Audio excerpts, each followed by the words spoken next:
Friends, welcome to Pondicherry சமையல். நம்ம இன்றைக்கி வந்து சாய்பாபாவுக்கு பிடிச்ச பூந்தி லட்டு செஞ்சு காட்ட போகிறேன். என்னுடைய சேனலில் சப்ஸ்கிரைப் பண்ணாதவங்க சப்ஸ்கிரைப் பண்ணுங்கள், லைக் பண்ணுங்கள், ஷேர் பண்ணுங்கள். வாங்க நம்ம வீடியோக்குள்ளே போகலாம். ஒரு கப்பு கடல மாவு எடுத்துக்கிறேன், ஒரு கப்பு சுகர் எடுத்துக்கிறேன், கொஞ்சம் முந்திரி பயிறு உங்களுக்கு தேவையான அளவுக்கு முந்திரி பயிர் எடுத்துங்க, கொஞ்சம் ரைசன்ஸ் எடுத்துங்க, கொஞ்சோண்டு பேக்கிங் சோடா கலருக்கு. அது வந்து ஆப்ஷனல் தான், உங்களுக்கு வேணும்னா கலர் எடுத்துக்கலாம். அடுத்தது ஒரு அரை கப்பு தண்ணி எடுத்துக்கிறேன். ஒரு பாத்திரத்தில் அந்த அரை கப்பு தண்ணியை ஊற்றிக்கிட்டு அந்த ஒரு கப்பு சுகரை போட்டு நம்ம சுகர் சிரப்பு செய்ய போகிறோம். இப்போ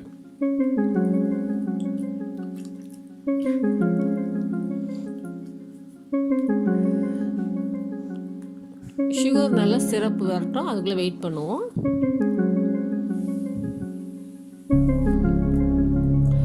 ரொம்ப நேரம் கொதிக்க வைக்கணும்னு அவசியம் கிடையாது.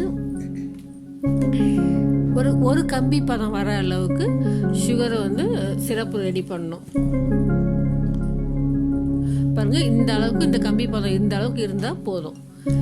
இந்த டைமில் வந்து நம்ம ஒரு ஸ்பூன் காடமன் பவுடர் போட்டுக்கிட்டு கொஞ்சோண்டு கலருக்காக கலர் பவுடர் கொஞ்சம் போடுறோம்.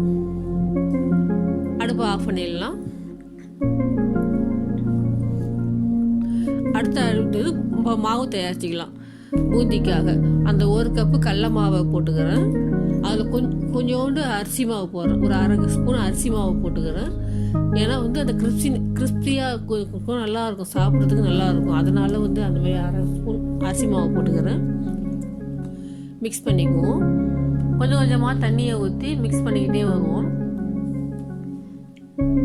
கட்டி இல்லாமல் மிக்ஸ் பண்ணிக்கோங்க.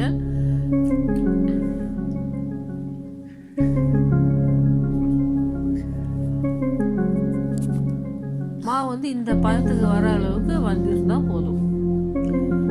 அடுத்தது இப்போ ஒரு ஏனத்தில் எண்ணெய் சூடாக இருக்குது. இப்போ பூந்தி கரண்டியை வச்சு கொஞ்சம் கொஞ்சமாக ஊற்றி பூந்தி மேக் பண்ணுவோம். அது கூட நம்ம தட்டலாம், அந்த பூந்தி கரண்டியை கூட தட்டையெல்லாம் வேண்டாம், அப்படி ஜஸ்ட்டு விட்டாவே போதும். அது ட்ராப்பாக விழுந்து குண்டு குண்டாக வரும். அது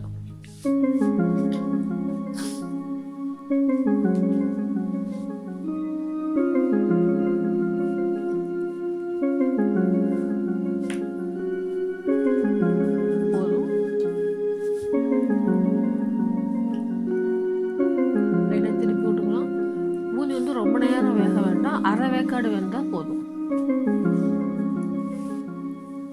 அரை வேக்காடு வெந்துருச்சு. இப்போ இது எடுத்து சூடாக இருக்க பார்த்து அந்த சுகர் சிரப்பில் போட்டுக்கலாம்.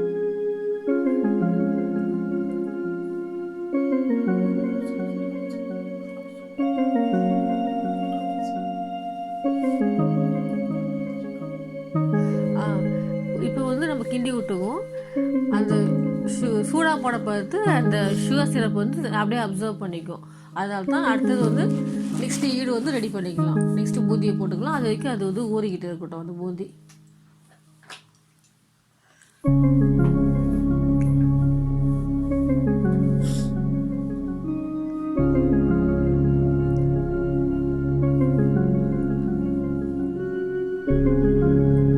இப்போ பூந்தி ரெடி ஆகிடுச்சு. இப்போ இந்த சுகர் சிரப்பில் இருக்கிற பூந்தியை எடுத்துகிட்டு திரும்பவும் இந்த பூந்தியை போடலாம். அதே மாதிரி அது ஊறட்டும். அடுத்த பூந்தியை ரெடி பண்ணிக்கலாம். இந்த மாதிரி சூடாக செஞ்சு போட்டுக்கிட்டே இருந்தீங்கன்னா தான் அது ஈஸியாக வந்து அப்சர்வ் பண்ண ஈஸியாக இருக்கும். அதுக்கு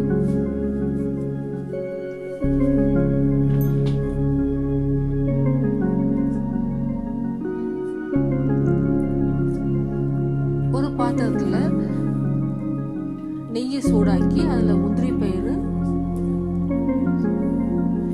ட்ரை கிரேப்ஸு,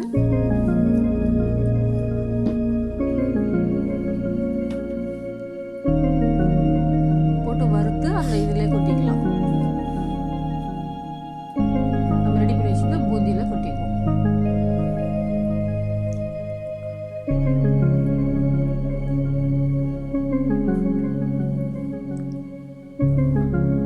எல்லா பூந்தியும் எடுத்தாச்சு. இப்போ சூடாக இருக்க பார்த்து எல்லாத்தையும் போட்டு மிக்ஸ் பண்ணிக்குவோம். கொஞ்சம் சூடாக இருக்கும் பார்த்தீங்கன்னா மிக்ஸ் பண்ணணும். கை பொழுக்கிற அளவுக்கு நல்லா போட்டு மிக்ஸ் பண்ணுங்கள். கொஞ்சம் நல்லா பிசைஞ்சு விட்டு மிக்ஸ் பண்ணுங்கள். அப்போ தான் பிடிக்கிறதுக்கு ஈஸியாக வரும் உங்களுக்கு.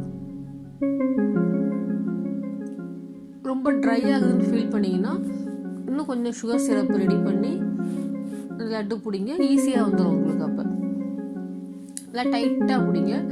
சம் பீப்புளுக்கு வந்து சம்டைம் வந்து வரல உடஞ்சி போகுதுன்னு நீங்கள் ஃபீல் பண்ணிங்கன்னா கொஞ்சோண்டு பூந்தி எடுத்து மிக்சியில் போட்டு பவுடர் லைட்டாக பவுடர், ரொம்ப அரைக்க வேண்டாம். ஸோ ஒன்றும் அதிகமாக அரைச்சி அதுக்கப்புறம் நீங்கள் போட்டு லட்டு பிடிச்சிங்கன்னா ஈஸியாக வரும் லட்டு உங்களுக்கு. நல்லா டைட்டாக பிடிங்க. ஒரு கப்பில் வந்து எனக்கு வந்து 17 லட்டு வந்தது. ரொம்ப சூப்பராக செஞ்சிடலாம், ஈஸியாகவும் செஞ்சிடலாம் வீட்டிலேயே. நீங்கள் இந்த வீடியோ உங்களுக்கு பிடிச்சிருந்தா லைக் பண்ணுங்கள், ஷேர் பண்ணுங்கள், கமெண்ட் பண்ணுங்கள், என் சேனலை சப்ஸ்கிரைப் பண்ணுங்கள். நன்றி.